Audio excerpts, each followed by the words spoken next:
They did not support me, but and they gave me a hard time. But the minute it started being ultra successful and making millions, they were on my doorstep. They were like there. Yeah. Oh, we Uh, want to be a part of this. Welcome to Unstoppable Podcast with Harry Sardinas, inspiring conversations with influential millionaires, investors, thought leaders, entrepreneurs who are making a massive difference with their innovative products and services, and sharing the challenges and wisdom of how they sold their first million.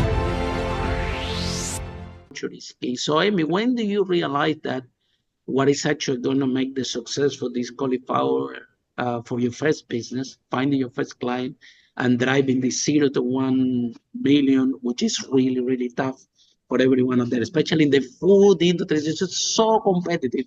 It's so competitive. So competitive, and with the new Yeah. category, I've been there. The restaurant that I lost the money, it was because I had this idea to create halal food in Brick Lane. It was in London, one road that they selling spicy Uh, food. And I said, hey, I got this good idea. I'm gonna sell alternative food, also halal for the community. But because I was the first, uh, it took over almost 2 years to educate the market and was really, really expensive. By the time that the 2 year I'm exhausted, I had to get out of this because it's my other business is gonna get affected. Guess what happened? yeah. As soon as I leave, 50% of the street now is selling alternative food. So, but I was Oh. I was educating the market for everybody. So as soon as I left, 50% went there to the street, and so being the first is also even tougher. I know that. It's so tough. But you have to educate the market. So, how you manage, or when do you find out that culture is gonna be the only thing that's gonna glue the whole thing and together and have the engine and the strength to keep going in face of adversity? How you knew that? Because you were not an entrepreneur. You have a problem like most of us. You solve it for yourself, and then you try to solve for other people. And this is how we start businesses. 60% of Yes. the people come to this podcast that same story. They have a problem, Yeah. they solve it for themselves, and after they start to solve it for others, and they are in business, but they don't know marketing, culture, sales, accounts, team. So how you realize this? Yeah. So, it was tricky with cauliflower because when it literally went viral. So, yeah, let me take a step back. Being the first is very difficult. And I had more no's than anybody. Like everybody said, nobody buys cauliflower. It doesn't taste to anything. It's the last veggie standing on a veggie tray at a Oh Super Bowl yes, the party. last one. Like nobody Is eats it it. doesn't have Nope. color, doesn't have Yeah, it color, doesn't have doesn't taste to color. anything. It Nobody doesn't cares taste about like anything. cauliflower. Nobody likes it. Nobody's going to buy this pizza crust. No, no, no. I got all the time. Well, I turned in my head. Mindset is everything, right? And I'm going to get to the team, but I want to tell you how it was in the beginning because I only had one employee.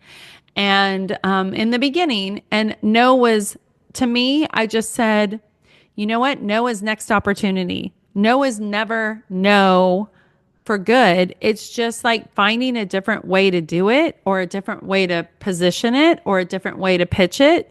But no will be next opportunity. Every no I get, I will figure out a way to make that no the next opportunity.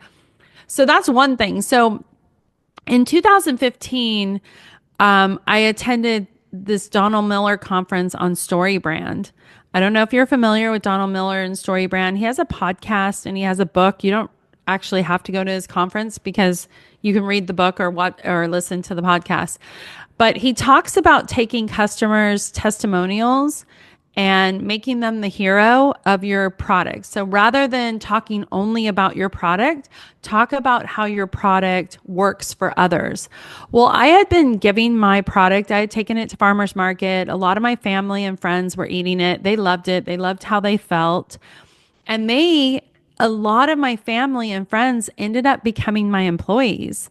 I looked for those hungry, humble with emotional intelligence. Like my right-hand person, she was my esthetician. Wow. I spent hours with her and I learned about how smart she was. And ironically, she ended up getting carpal tunnel and she wasn't going to be able to be an esthetician. So I said, well, what are you going to do? And she said, I'm going to get my real estate license. And I said, okay, why don't you come work for me while you're studying for your real estate license. And then she never ended up getting her real estate license. And we took that business from negative 260,000 to over 20 million. She was my right-hand person, but she Wow. was my esthetician. Wow. Yeah, she didn't have business skills. And we often, this is funny, we ended up being in Google in San Francisco. We ended up being their pizza crust that they have restaurants that they serve to their employees. And we became the pizza crust. Well, we often tell people the way that we learned this business was Googling everything. So Google helped us give us our MBA in the cauliflower business. Wow. And then we Very ended up impressive. being the pizza crust at Google. So But it you was had like to a full learn, circle yeah. moment. But so I went to StoryBrand and I learned about how to use the testimonials to push my business forward. And I learned that culture was everything. And I learned the power of email also, a Jeff Walker book that I read, The Power of Email. And in email, we ended up doing $6 million in email in 2018. I think if you Wow. don't have an email list, you got In to 2018, very impressive. yeah, you got to start building your email list and you know whatever you need to do, build an email list because you'll always own that. They can't shut that down. That's just a side tip. Okay, I'm going to get back to culture.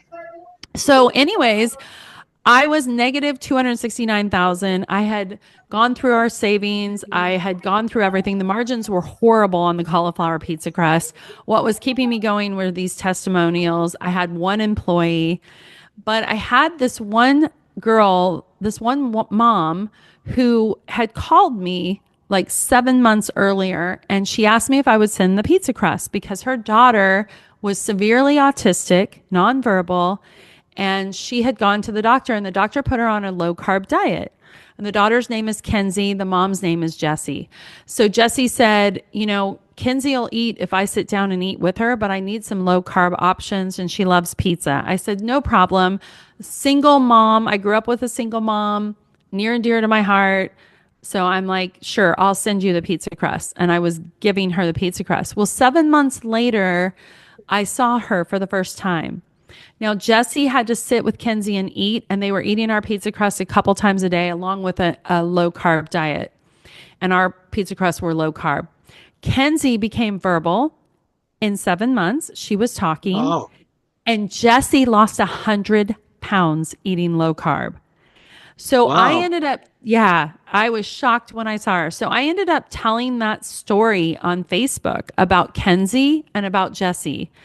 And I remember Jessie was like, yes, I'll be the face of your brand. Like Jared was the face of Subway, but without the perversion. Because back then, if you remember Jared and all of that with Subway. But anyways, that's what she said. And I thought that was funny. So I ended up telling her story, and her story went viral. And that's how we started. You know, we were negative 269,000 in 2016. And by the end of 2017, we had sold $5.3 million worth of pizza crust based on that one story. One story. So the culture of you, like not using people, that's the wrong word, telling people stories on how they're using our products and how it's become Really successful and not powerful. just talking about our product became like the culture in the company. So anybody that came to work with us, that's kind of the culture. Like, hey, we're here for the people. Let's tell their stories, And however let's we share their can. stories. Yeah. Yeah, let's share their stories on social media. Let's share them within the company. And then I will tell you this though. I said earlier that I would place them in different positions. There were times where we had toxic people, and as a Yeah. company, we all It's knew it. impossible not to have it because You have to get rid of them right away. yeah, You have to cut it's that cord tough. right away. It's tough, It is but very tough. very difficult, at least for me, because It's again, you very have this difficult. mindset, and Yeah. I'm gonna make this work, and But I'm if gonna make the most of it. But if the value doesn't align with the value of the companies, is is almost impossible. It's not possible. well, one I had to toxic surrender person, to it. It was really difficult for yeah. me, but I finally Yeah. realized that I had to surrender and to let go of the person. Surrender. Yeah. One toxic person can change the whole cultural culture of the Absolutely. business, which can Absolutely. impact your sales immediately. So I read a book by Henry Cloud called Boundaries, which is really good for setting boundaries with toxic people, whether it's a family member, a friend, or a business They are associate. everywhere. They are everywhere. Yeah. Not in And my I think life. it's, Not in my life anymore. Yeah. I learned this the hard way. So I have a yeah. So, beautiful life here now, not like very away from toxic people. But at the beginning, growing the business, especially in the startup phase, oh boy, you're gonna they're gonna show up yeah. everywhere. And when you're really successful, you'll find that people come out of the woodwork wanting to be around you. And you've got to decipher who's in it for real passion, Mm-hmm. really helping, like our Mm-hmm. testimonials, the customers, Mm-hmm. really about the Mm-hmm. customers, or were they really about the fact that we were, And and the toxic people selling could be your millions? client, could be your supplier, could be your team member, could be your Mhm. family member. It's like everywhere. You need to start where are they, how detect them, and exactly like you should get rid of them ASAP.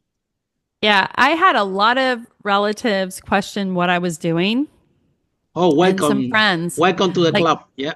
yeah, question what I was doing, not support me, actually say, my husband's a physician. So they were like, well, you don't need to work. You have 3 kids. Like, why are you working? You should be like out playing tennis, Mm-hmm. reading a Mm-hmm. book, in a book club. Why are you doing this? And they did not support me, and they gave me a hard time. But the minute it started being ultra successful and making millions, they were on my doorstep. They were like there. Yeah. Oh, we Uh, want to be a part of this. Follow us for more interviews with world's most influential, audacious entrepreneurs that overcame challenges and adversity, providing you with the blueprint of how they sold their first million so you can grow your business exponentially.